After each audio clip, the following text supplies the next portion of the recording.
वंदे मातरम। जय हो भारत का संविधान। भगवान बाबा की जय, भगवान बाबा की जय। आज आपल्या समक्ष एक असा गंभीर मुद्दा, एक अशी आई जिचं नाव आशाबाई घुले आहे, ती बीड वरून आली आहे। आई जात सांगण्याची गरजच पडते म्हणून सांगायची वेळ आहे। आमच्या वंजारी समाजाची आहे। आमच्या आशा आई घुले यांच्या मुलाचा जीव म्हणजे विलास घुलेंचा जीव घेण्यात आला आणि विलास घुलेचा जीव घेणारे, कट रचणारे हे आजही आपण जर बघितलं तर खुलेआम फिरत आहेत। का का का तर आम्ही वंजारी आहोत म्हणून आमच्या पोटचा गोळा मेला, आमच्या पोटचा गोळा जगू दिला नाही। ह्याचं कोडं रोहित पाटील पवारला पडू नये, कारण वंजाऱ्याच्या पोटचा गोळा गेलाय। सुप्रिया सुळे ताईंना पडू नये कोडं, कारण वंजाऱ्याच्या आईच्या पोटचा गोळा गेलाय। ही आई, हे कुटुंब, विलासला न्याय मिळावा, वंजारी युवकाला त्या न्याय मिळावा म्हणून खूप परेशान, खूप अर्जबाजारी करून, खूप प्रयत्न करून काल महाराष्ट्राचे पोलीस महासंचालक यांच्याकडे भेटीसाठी गेले। त्यांना भेटले। मुद्दा हा आहे, न्याय का मिळत नाही? सुप्रियाताईंना का गोडवा येत नाही? का रोहित पवारला गोडवा येत नाही? त्याचं कारण साधं आहे की सौरव बजरंग सोनोने हा कोण आहे? तर हा बजरंग सोनोने नावाचे जे खासदार आहेत, त्यांचा हा पोरगा आहे, त्यांचा हा लेक आहे, त्यांचं एक कार्ट आहे। या पोरानं, या कार्ट्यानं कट रचल्याचा या आईचं स्पष्ट म्हणणं आहे। आता नुसतं या आईचं म्हणणं आहे का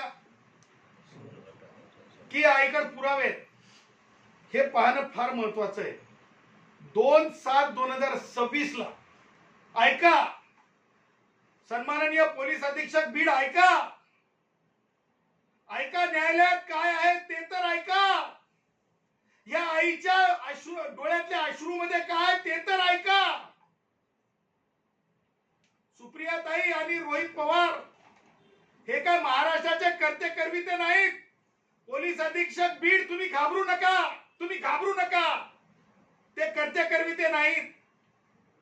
कायदा काय म्हणतंय हेच तुम्ही लक्षात घेतलं पाहिजे, संविधान काय म्हणतंय हेच तुम्ही लक्षात घेतलं पाहिजे। आणि म्हणून सौरव बजरंग सोनोने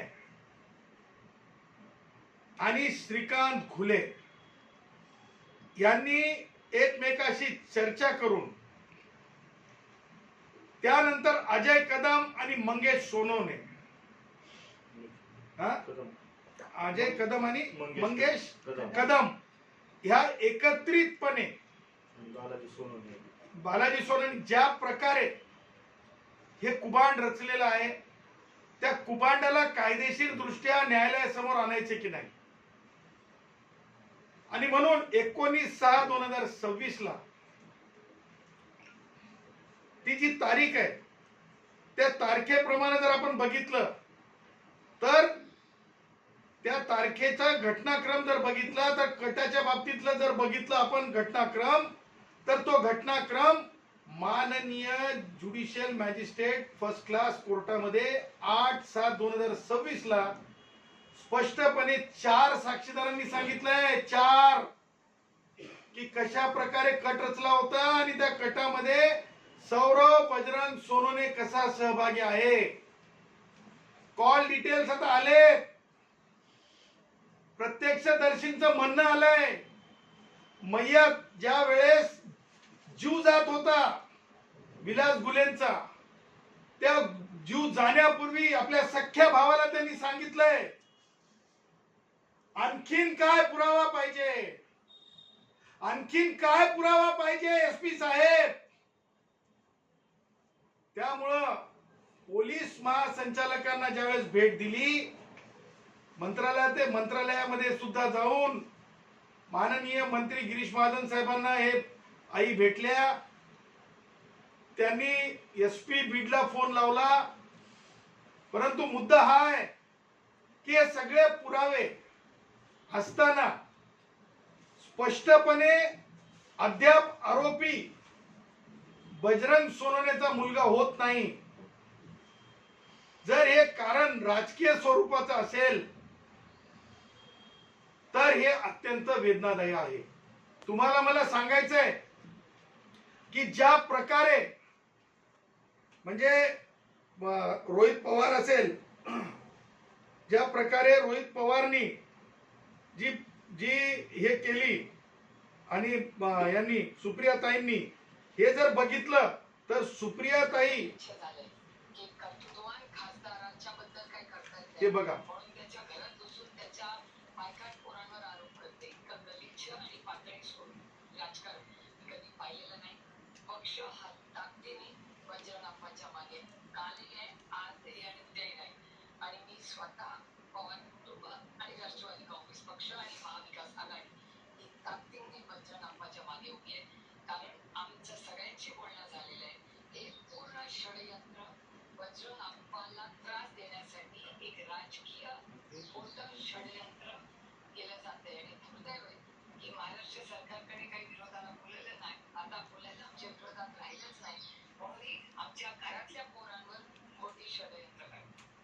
मला आज हे म्हणायचंय, सुप्रियाताई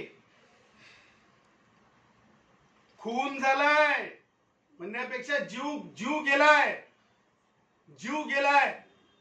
आणि जेव्हा जीव गेलाय तेव्हा जेव्हा गोळा स्वतःच्या पोटचा जाते तेव्हा त्या गोळ्याला जातीच्या पलीकड पाहायचं असतंय. असा कसा तपास तुम्ही केला? तुम्ही काय सीबीआयच्या वरची अथॉरिटी बनलात? कशा बनलात तुम्ही? काय संतोष देशमुख ना, हा ते संतोष देशमुख जे होते त्यांच्या दारावर गेल्या. मला म्हणायचं नाही ते मराठ्याचे होते.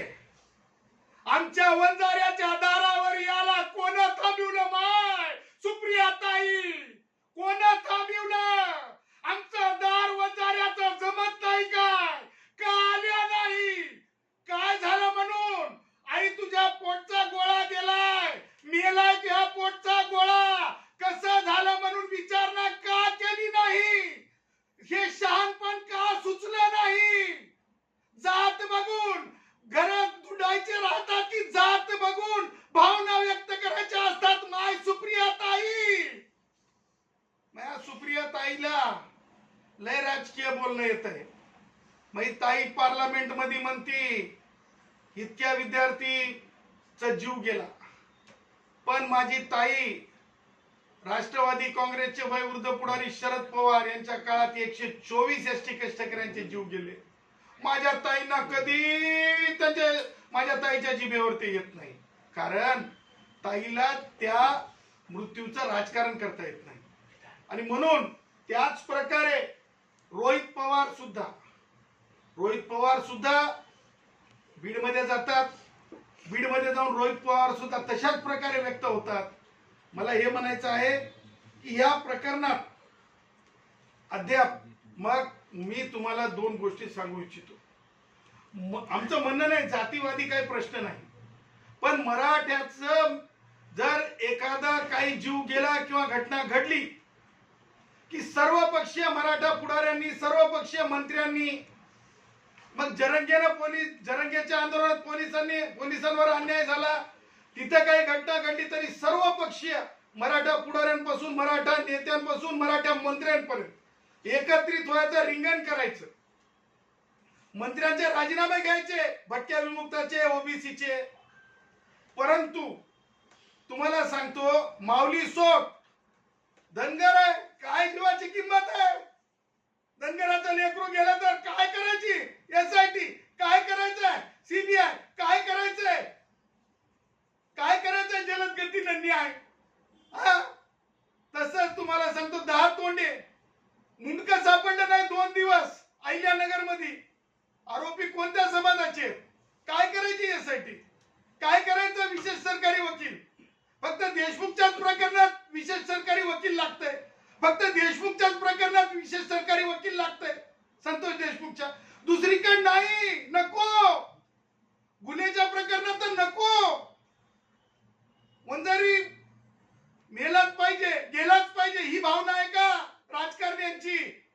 राजकारण्यांची म्हणजे एकूण मराठा, ज्या प्रकारे मंत्र्यांपासून मराठा ते स्थानिक राजकारण्यांपर्यंत न्यायच कसा मिळू नये अशा भानगडीतली ही गोष्ट आहे. ही विशेषता आहे. आणि म्हणून आमचं म्हणणं आहे, ज्या प्रकारे आई आपली भूमिका मांडत आहे त्या प्रकारे तिला न्याय मिळाला पाहिजे. सीबीआय कडे हे प्रकरण गेलं पाहिजे. नुसतं सीबीआय कडे प्रकरण जाण्याची वाट न बघता तातडीनं सौरभ बजरंग सोनवणे ह्यांचा बाप हु इज हु हे पाहायचं नाही. साक्षीदारांनी न्यायालयात साक्ष दिलेली आहे. मृत्यूपूर्वी स्पष्टपणे ज्याचा जीव गेला त्यांनी सांगितलेलं आहे. कॉल डिटेल्स आणखीन काय पुरावा पाहिजे? ज्या प्रकारे देशमुखच्या खून प्रकरणात कोणताही थेट पुरावा नसताना वाल्मिक कराड साहेब जेलमध्ये,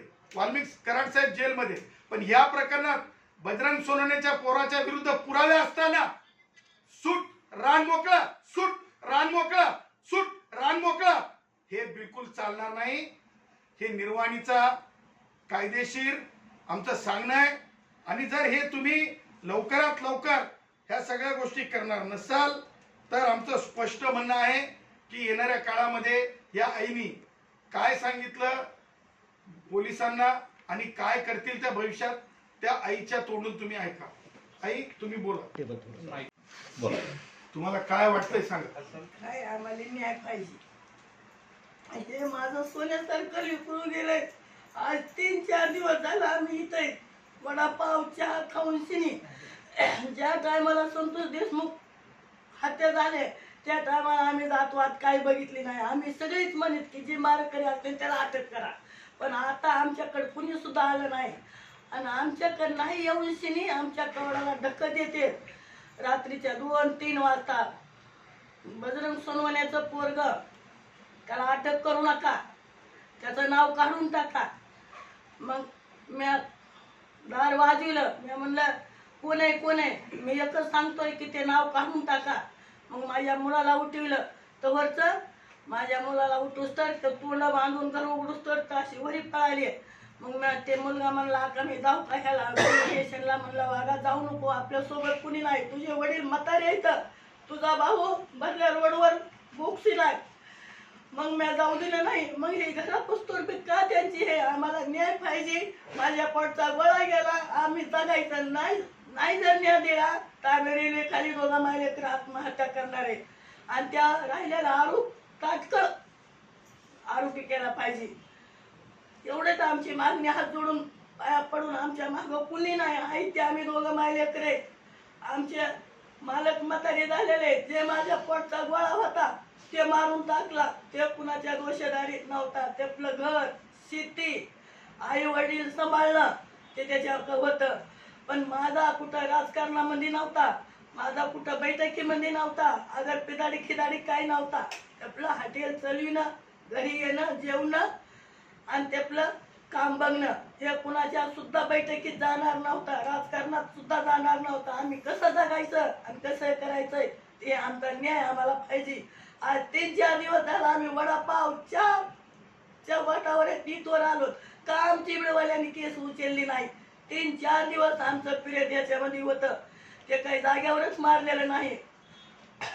आदिवासी आपण बुकशीलं कुटीवर घेऊन तिथं त्याचे मित्र ह्याला गेले, केसला गेले. तिथं सुद्धा बोललं आमचा मोठा मुलगा गरीब होता, तिथून जाऊस तर काय त्याची व्यवस्था झाली त्यानं अंबाजोगाई पस्तोर सांगितले. आणि तिथं सुद्धा ऑपरेशन झाल्यापासून मोरी तिथं सुद्धा ते मारणार लोक तिथं सुद्धा आलेले होते त्या ह्याला अंबाजोगाईच्या दवाखान्याला. पण आम्ही आमच्या सरारापडीच्या ह्याच्या राड्यात होतो. आम्हाला काही नाही. ते पोरगा ते अटक केलं पाहिजे, आम्हाला न्याय द्यायला पाहिजे. आम्हाला कुणी हे भेटायला मराठ्याचं लोक आलं नाही. आणि अजून बजरंग सोनवण्याचं म्हणतो मी वाघ आहे, वाघाच्या पिल्ल्याला कुणी सुद्धा अटक करू शकत नाही. मग ही का त्याचं असं असं अजून मग इतक्याच्यावर आम्हाला काही बोलता येत नाही. आमचा पोट चालू आमचा गोळा गेला, आमच्या रक्तानं तोंड भरले. आम्हाला न्याय द्या. आम्ही काय करायचं? आम्ही गरीब माणूस आहेत, आम्ही शेतकरी माणूस आहेत. आम्ही कशावर जगायचं? हे मुलगा आम्हाला कुटुंबी शेती करून हे करून शेतात कष्ट करून आम्हाला जगीत होता, ते आपला हॉटेल चालवित होता. आता आम्ही कसं जगवायचं याचा आम्हाला उपाय सांगा आणि तात्काळ ते आरोपी अटक करा. दाते साहेबांनी काय आश्वासन दिलं? दाते साहेबांची भेट घेतली का? पोलीसकडे गेलते ना काल भेटायला. काय बोलले? काय बोलले तुम्हाला? काय मला ते नाव येत नाही. सीबीआयची मागणी केलेली आहे आणि सीआयडी स्टेटची मागणी केलेली आहे. तर हे अश्रू हे एकट्या आईच्या गृहीत धरू नका, हे सगळ्या भटक्यांच्या गृहीत धरा. अशीच माऊली सोटची आई आहे, अशीच दहा तोंड्याची परिस्थिती आहे, अशीच नांदेडच्या त्या मुलाच्या आईची परिस्थिती आहे, तशीच या गुन्ह्याच्या आईच्या अश्रूंची परिस्थिती आहे. का तर आम्ही मराठा नाहीत. त्या आईनं एक गोष्ट सांगितली ज्याची नोंद होणं आवश्यक आहे. माननीय पोलीस महासंचालक साहेब, माननीय पोलीस अधीक्षक बीड साहेब, एक नोंद होणं आवश्यक आहे त्या आईच्या रडण्याची. 3 दिवस प्रेताची विडंबना, 3 दिवस प्रेत, 3 दिवस प्रेत. एका लेकराचं पोटच्या गोळ्याचं 3 दिवस प्रेत. सुप्रिया ताई 3 दिवस प्रेताची जेव्हा हेटाळणी होते आणि 3 दिवस आईला माहित असतंय की माझ्या लेकराला कोण कशा प्रकारे त्याचा जीव घेतलाय, त्यावेळेसच्या वेदना आठवा सुप्रिया ताई आणि रोहित पाटील पवार. हे तुमचं गलिच्छ राजकारण चालणार नाही. आणि म्हणून ह्या कुटुंबानं सांगितलंय की येणाऱ्या काही दिवसांमध्ये अल्पावधीत ते समाजाच्या वतीनं काय करणार तुम्ही आता? उपोषण करणार. समाजाच्या वतीने भाऊ आहेत त्यांचे, उपोषण करणार. समाजाच्या वतीनं उपोषण करण्याचा निर्णय घेतलाय. महाराष्ट्रातून एकत्रितपणे समाज हा बीडला येणार आहे. सगळे येणार आहे समाज. महाराष्ट्रातून सगळा समाज बीडला येणार आहे. आणि म्हणून तातडीनं हे प्रकरण सीबीआयला देण्यात यावं. तातडीनं न्यायालयाचे निरीक्षण, न्यायालयाकडे जबाब झालेले आणि न्यायालयाकडे सत्यता लक्षात घेता तातडीनं बजरंग सोनवणेच्या पोराला FIR मध्ये आरोपी करून हातूर मातूर तपासाच्या आधारे चार्जशीट होता कामा नाही. थातूर मातूर तपासाच्या आधारे चार्जशीट होता कामा नाही. लक्षात ठेवा, हे कायद्याचं राज्य आहे, देवेंद्रजींचं सरकाराचं राज्य आहे. थातूर मातूर कोणी पोलीस अधिकारी कर्मचाऱ्यांनी दबावाला बळी पडू नये. आणि तसंच दबावाला बळी पडणं हे मला असं वाटतंय की येणाऱ्या काळामध्ये समाज ज्यावेळेस एकत्र येतो, समाज जेव्हा बोलायला लागतो, तेव्हा मात्र पोलिसांना भांबेरी फुटल्यासारखी होता कामा नये. त्यासाठी पोलीस अधीक्षकांना माझी विनंती आहे की तातडीने सगळे पुरावे आहेत, आरोप नाही आहेत, पोलीस अधीक्षकांवर नुसता आरोप नाही आहे, हे सगळे पुरावे बघून त्यांना आरोपी करावं आणि त्यांना अटक करावी, अशी या प्रकरणामध्ये आमची मागणी आहे. दुसरं प्रकरण म्हणजे दुसरी बाब आपल्याला अधोरेखित करायची आहे. ज्या प्रकारे म्हणजे माननीय उच्च न्यायालयाने ह्या म्हणजे हॉटेल्सवरील कारवाईच्या बाबतीत जे मत व्यक्त केले, मला असं वाटतंय की पंचतारांकित हॉटेल म्हणजे लिजिटिमेट क्रिटिसिझम आहे, लक्षात घ्या. श्री मुंडे साहेबांनी ज्या प्रकारे त्यांच्या कार्यालयाने, मुंडे साहेबांनी म्हणण्यापेक्षा त्यांच्या कार्यालयाने, एफडीए प्रशासनाने जी कारवाई केलेली आहे, मग ते कोणते 5 स्टार हॉटेल असो, 7 स्टार हॉटेल असो, तिथं जर म्हणजे ज्या प्रकारे कायद्याचा भंग होऊन काही गोष्टी घडल्या असतील, घाणीच्या बाबतीत असतील किंवा इतर काही कारण असतील जे मनुष्याच्या आयुष्याशी संबंधित आहेत आणि तिथे कारवाई झालेली आहे, मग ते 5 स्टार हॉटेल असो, कोणते हॉटेल असो, तर अशा प्रकरणात माननीय उच्च न्यायालयाने ज्या प्रकारे माननीय सर्वोच्च न्यायालयाने कायदा केलेला आहे की अल्टरनेट रेमेडी म्हणजे अपीलची तरतूद असेल, रिव्हिजनची तरतूद असेल, तर तिकडे जाण्याचं सांगितलं जातंय आणि नेहमीच माननीय उच्च न्यायालय तसं सांगत असतं. उद्या आमचा वडापाववाले 1 लाख वडापाववाले ते माननीय उच्च न्यायालयामध्ये जर एक वडापाववाला आला तर ऐकणार आहेत का? की त्यावेळेस गरिबांसाठी असं व्हायला नको की वडापाववाला आला आणि म्हणून त्याला अपीलचा रस्ता दावला, वडापाववाला आला आणि अपीलचा रस्ता दावला, असं होता कामा नये. ही भावना आहे आणि म्हणून 5 स्टार हॉटेलवाल्यांना जस्ट ते म्हणजे खूप मोठे आहेत, त्यांच्याकडे खूप मोठी यंत्रसामुग्री असते, म्हणून माननीय उच्च न्यायालयामध्ये ते प्रकरण येऊन आणि महाराष्ट्रामध्ये ही सामान्य जनमानसाची भावना आहे की ज्या प्रकारे दुधाच्या बाबतीमध्ये गांभीर्य आलंच पाहिजे. उद्या आज 5 स्टार हॉटेलवाले म्हणायला लागले, त्यांना आपण गृहीत धरलं. उद्या म्हणजे मला अत्यंत वेदनादायी आहे गोष्ट. माननीय मुख्य न्यायमूर्ती घुगे साहेबांना ड्यू रिस्पेक्ट, कम्प्लीट रिस्पेक्ट सोबत ते जे उदाहरणं दिली गेले की माझ्या टेबलवर 2 झुरळं वगैरे, जे मी माध्यमांकडून पत्रकारांकडून ऐकलं, ते मला असं वाटतंय की तशा प्रकारचे उदाहरणं समोर ठेवून एखाद्या म्हणजे अन्नाशी संबंधित, अन्न पाण्याशी संबंधित बाबींवर टेक्निकली कॉम्प्रोमाइज, अदरवाईज कॉम्प्रोमाइज होण्यासारख्या परिस्थिती निर्माण होऊ नये.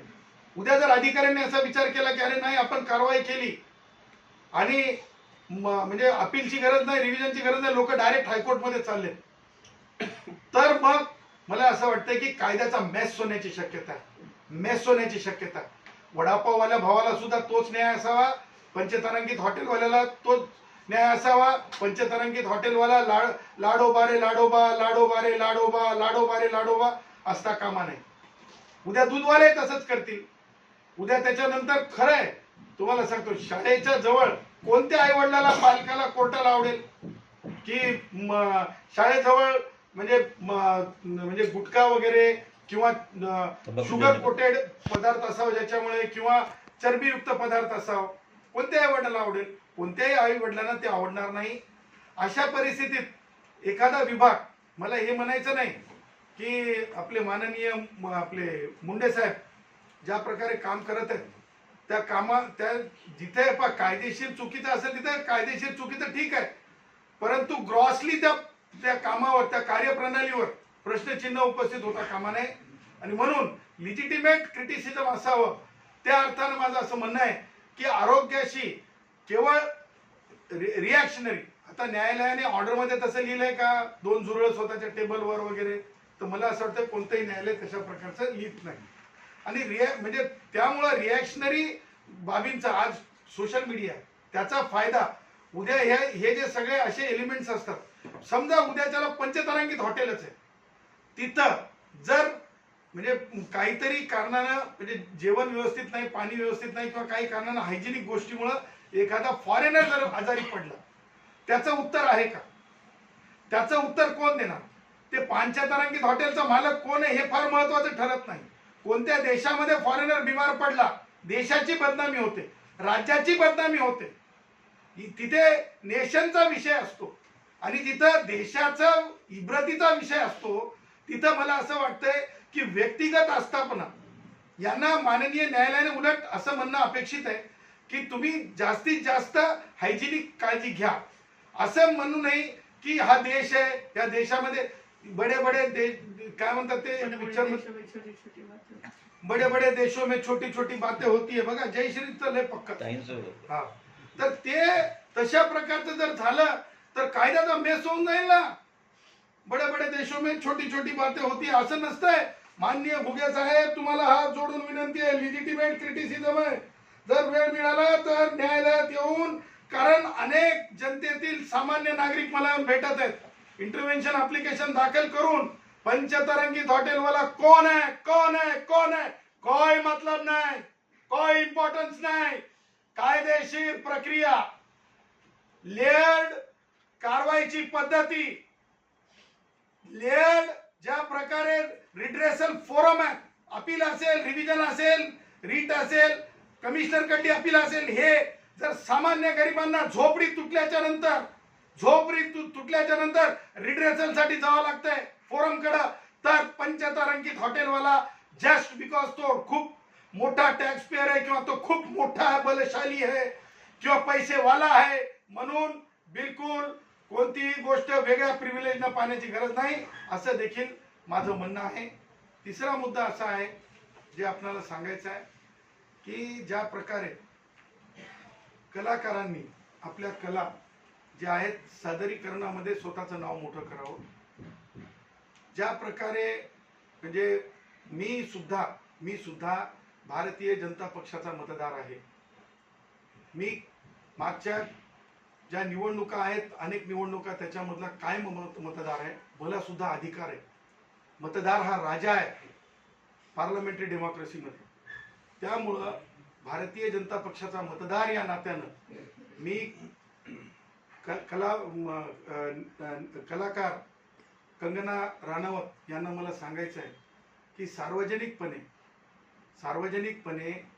पार्लमेंटरियन म्हणजे खासदार हे पब्लिक सर्वंट असतात, लोकसेवक असतात. त्यांनी अशा प्रकारे म्हणजे अपमान होईल कोणत्याच वर्गाचा, अहो आरोपीचा सुद्धा अपमान करण्याचा अधिकार नाहीये, त्याच्यामुळे माननीय गिरीशभाई महाजन यांनी जसं सांगितलं की खासदार आमदारांनी बोलताना सुद्धा म्हणजे एक लक्षात घेऊन बोललं पाहिजे. त्याच प्रकारे माझं म्हणणं आहे की कंगना राणावत यांनी त्या विषयाला मोठं करत नेण्यापेक्षा गटर सारखे शब्द आरोपींना सुद्धा वापरता येत नाहीत. आणि आपण मुंबईमध्ये आहात, मायानगरीमध्ये आहात, बॉम्बे में है, कंगना जी आपको पार्लियामेंट्रियन बनाया, जनता ने बनाया, जेनजीओ ने बनाया, युवकों ने बनाया, क्योंकि मन की बात मोदी जी युवकों से करते हैं, छात्रों से करते हैं. हम जो भाजपा के वोटर है हमने बनाया. यह सब सत्य है. यह सत्य होते हुए एक किसी एजिटेशन के कारण तुम आमतौर पे जो एजिटेशन के अंदर सारे राजकीय पक्ष के विचारों के युवतियां उसमें थी, युवक उसमें थी, उसमें कोई भी ऐसा नहीं था कि वो गैर है. बाजू के जो गैर है, जो गलत है, उनको सजा होगी, कड़वी सजा होगी, जो अगर से गलत नजरिए से देश के हित के विरोध में आए. लेकिन आमतौर पे जिस तरह से आपने अपमानित किया है जेनजी युवकों को, उसके अंदर भाजपा के विचारों के भी है, उनको इस तरह से अपमानित करने का कोई अधिकार नहीं, कोई सहूलियत नहीं है. इसलिए मेरा कहना है कि आप माफी मांगिए, माफी मांगने में कोई बुरा नहीं है. मैं आपसे आग्रह करता हूं कि आप पार्लियामेंट्रियन है, अरे जहां पर कानून किसी आरोपी को, किसी गुनहगार को अपमानित सार्वजनिक तौर पे करने का अधिकार किसी को देता नहीं है. ये तो अपने देश के छात्र युवक है, जो गलत है उनके बारे में आप चिट्ठी लिखिए, आप कार्रवाई की मांग कीजिए, लेकिन युवा युवतियों के बारे में बिल्कुल ये आप नहीं करना चाहिए, आपने माफी मांगनी चाहिए। और मेरा ये कहना है कि आप माफी मांगेंगी, क्योंकि कलाकार ओपन माइंडेड होना चाहिए। कलाकार कोई ब्राह्मण, कोई मराठा, कोई पिछड़ा, कोई आदिवासी जात के साथ कलाकार नहीं होता है। कलाकार तो कलाकार होता है, कलाकार की एक जात होती है। पार्लियामेंट्रियन की भी एक अपनी संविधान से जुड़ी, घर में कोई भी जात हो, कंगना जी, पार्लियामेंट्रियन की एक जात होती है, उसे कहते हैं संविधान वाली जात। संविधान वाली जात होती है, घर में कोई भी जात हो, लेकिन पार्लियामेंट्रियन को पब्लिक लाइफ के अंदर संविधान की जात के साथ ही जीना होता है। ये मैं जानबूझ के इसलिए कह रहा हूं कि मैं भी मेरे जैसे हजारों लाखों लोग, करोड़ों लोग भारतीय जनता पार्टी को वोट दी है, कल भी देंगे क्योंकि मोदी जी का काम है, कल भी देंगे क्योंकि देवेंद्र जी का काम है। लेकिन कंगना जी, आप जैसे गलत शब्द के उच्चारों की वजह से अगर युवा युवती परसेंटेज के अंदर नाराज हुए तो आपकी टीआरपी तो छोड़ दो, वो टीआरपी आपका फेल होगा तो प्रोडक्शन हाउस फेल होगा, प्रोडक्शन हाउस बर्बाद होगा। लेकिन आप लोकतंत्र के अंदर भाजपा को जो विश्व में स्थान है उसको आप डिस्टर्ब करने की, डैमेज करने की बिल्कुल कोशिश मत करना। ये आखिरी सुझाव है आपको। हम भी बिग बॉस के अंदर स्टार बन के आए हैं, समझे है ना। कलाकार कलाकार होता है, कलाकार बराबरी का होता है। तुम किस राज्य से आते हैं ये इंपॉर्टेंट नहीं है, देश के अंदर तुम अपनी किस तरह से भाषा रखते हो ये इंपॉर्टेंट है। आपके भाषा को हमने सख्त और सख्त तरीके से जवाब दिया है। तुमचं म्हणणं आहे की माफी मागावी त्यांना? बिलकुल माफीच मागितली पाहिजे, कारण हा भारतीय जनता पक्षाच्या वोटरची मागणी आहे, हे मोदीजींच्या चाहत्यांची मागणी आहे, हे मोदीजींच्या जेनजींची मागणी आहे। कारण लक्षात घ्या की तुम्ही एखादा अँटी सोशल एलिमेंट असेल तर त्याच्या बाबतीत तुम्ही तक्रार करा, रिड्रेसल ग्रीवेन्स करा, परंतु तुम्ही जनरली विद्यार्थ्यांना, युवतींना असं नाही होत। त्या युवतींनी कधी ह्यांच्या, म्हणजे मला म्हणायचं नाही, माय बॉडी माय राईट हे मानणारा माणूस आहे, ह्यांच्या कलाकारीवर, ह्यांच्या एखाद्या पिक्चर मधील सीनवर कधी कोणी टीका केल्या का? तेव्हा जेव्हा तुम्ही करता ते योग्य आहे। आणि युवकांनी त्या एज्युटेशन मध्ये केवळ आणि केवळ काँग्रेसी किंवा ते होते असं नाही, तर ते युवक होते आणि म्हणून मोदीजींनी त्या युवकांचं सगळं भावना लक्षात घेऊन घेतलेले निर्णय आहेत। त्या निर्णय प्रक्रियेमध्ये कंगनाजी कुठे आहेत, काय घेणं देणं त्या निर्णय प्रक्रियेमध्ये कंगनाजीचं? त्यामुळे मला असं वाटतंय की राष्ट्रीय स्वयंसेवक संघ असेल किंवा संघ प्रमुख असतील, संघ प्रमुखांनी जे डायलॉग सांगितलं मोहन भागवत जी, ते माननीय पूजनीय भागवत जी ने जे डायलॉग सांगितलं ते डायलॉग सुनना चाहिए। आप आरएसएस के प्रमुख मोहन भागवत जी से बड़े नहीं है कंगना जी, आपको सुनना पड़ेगा, डायलॉग की बात करना पड़ेगी। कोई शान पट्टी नहीं चाहिए, कोई शान पट्टी नहीं चाहिए, कोई शान पट्टी नहीं चाहिए। दिपके बद्दल तुमचं काय म्हणणं आहे? दिपके म्हणतात की